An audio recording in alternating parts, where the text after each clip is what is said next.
So another day, another just weird situation, with Caitlin Clark and Indiana Fever and people around the organization. We obviously have seen the Scott Agnes article here, where he basically said that Caitlin Clark,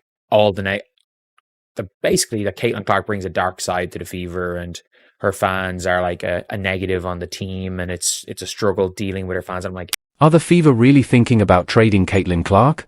That's the buzz going around, and honestly, things are starting to feel pretty strange. Is it because she's been too good on the court? Too popular off of it? Selling more jerseys than anyone else? Something doesn't add up, and it's got fans talking.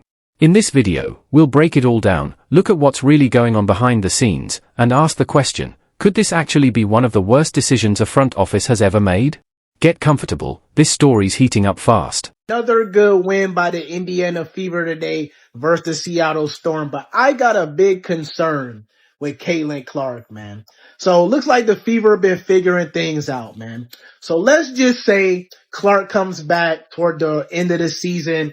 Fever do their thing in the playoff. Let's just say, for the sake of my argument, the Fever win the championship, man. With Caitlin Clark having missed pretty much most of the regular season, would this championship not hold that much weight? Because I can already see the haters saying she missed most of the regular. Let's be honest, if the Fever actually traded Caitlin Clark, they might as well put up a sign that says, "We give up." Think traffic in Indiana is bad now? Just wait until fans start rushing to support whatever team lands her. We're talking about the most popular, most searched, and most marketable player in all of women's sports. And they'd trade her, for what? A couple of old warm-up towels and a second-round pick down the road? Come on. That would be a disaster, plain and simple. he literally said, and he was like, there are some people that are not here for basketball, not here for the Fever, but are only here for Caitlin Clark. It's like, if you're a fan of a player and you're here for the basketball and you're there watching games and everything, you're a fan of a player playing basketball. I don't see there's an issue with that. And according to his thing, to him, he was talking about how it was such a struggle for the team, and obviously someone who has access to the team. And he mentioned the the fans coming on saying fire. If the Fever went through with a trade, their arena would go from sold-out crowds to empty seats overnight.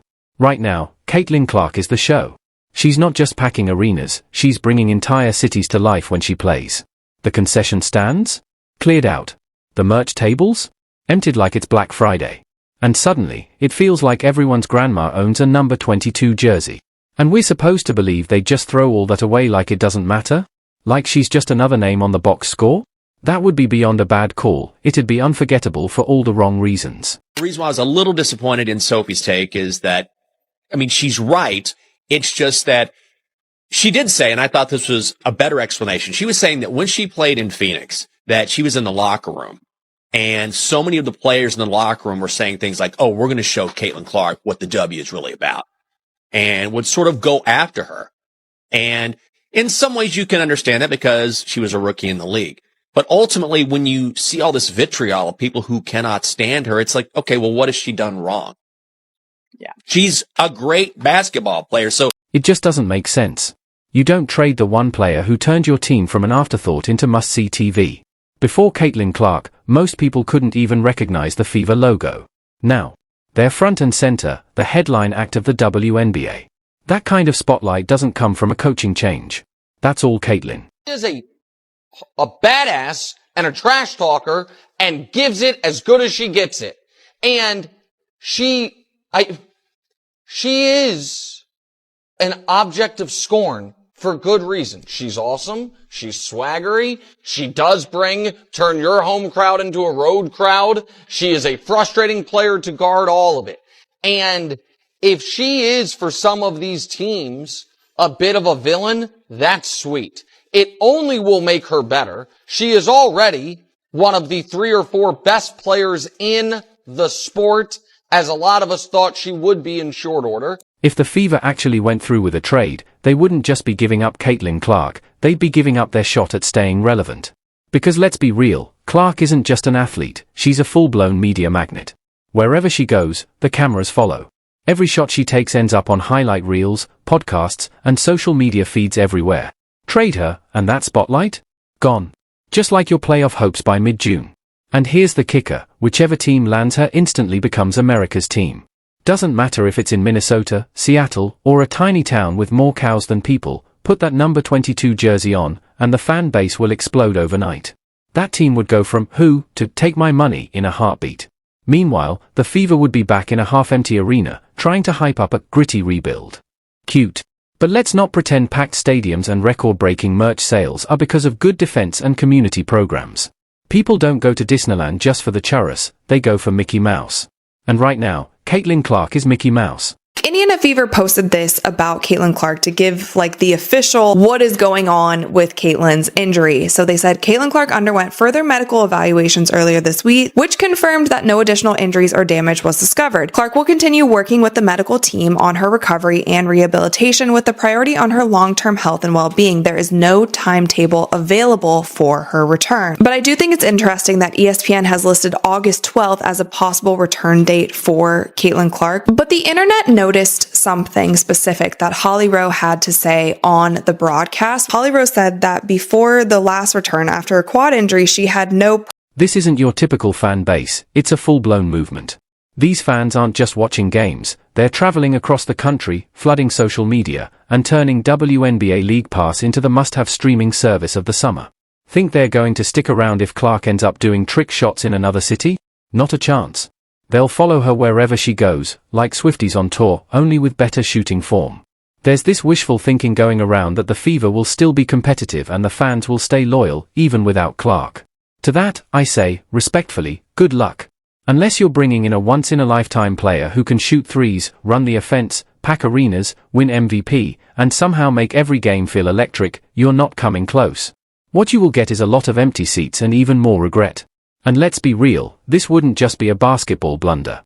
It would be financial malpractice. Letting Caitlin Clark go would be like Apple firing Tim Cook and putting a Roomba in charge. You know, she didn't play most of the games to get them to the playoffs, all of that. She won a championship and she was hurt most of the season and the team was out there winning games without her I can already see people saying that, man. So I'm just curious, man, because I'm thinking damn. You know, Clark has missed a lot of this time. You know, you play the regular season and get to the playoffs. Clark has missed, most of the season so far. So if she won a title this year, having been injured most of this season, and then her first championship would be her being hurt most of the time, how would that championship rank for y'all? Would it not hold that much weight? Would it just be, a win is a win, whatever? And please, let's not pretend this would somehow be best for both sides. Best for who, exactly? The accountants? The poor merch guy stuck printing team effort shirts because no one's buying anything else. The PR intern rewriting awkward tweets at 2 a.m. trying to explain why the arena's half empty. This wouldn't be addition by subtraction. It'd be subtraction by delusion. Trading Caitlin Clark would be a textbook example of how to burn your own house down, then pat yourself on the back for discovering fire. The only thing you'd add to the team is chaos, and probably a new round of where did it all go wrong, think pieces. At this point, it's not just about basketball. It's about brand, identity, momentum, and cultural impact. So unless the Fever have secretly figured out how to clone Caitlin Clark, teach that clone to shoot better, talk more sass, and somehow look even cooler in slow motion, there is no trade worth it.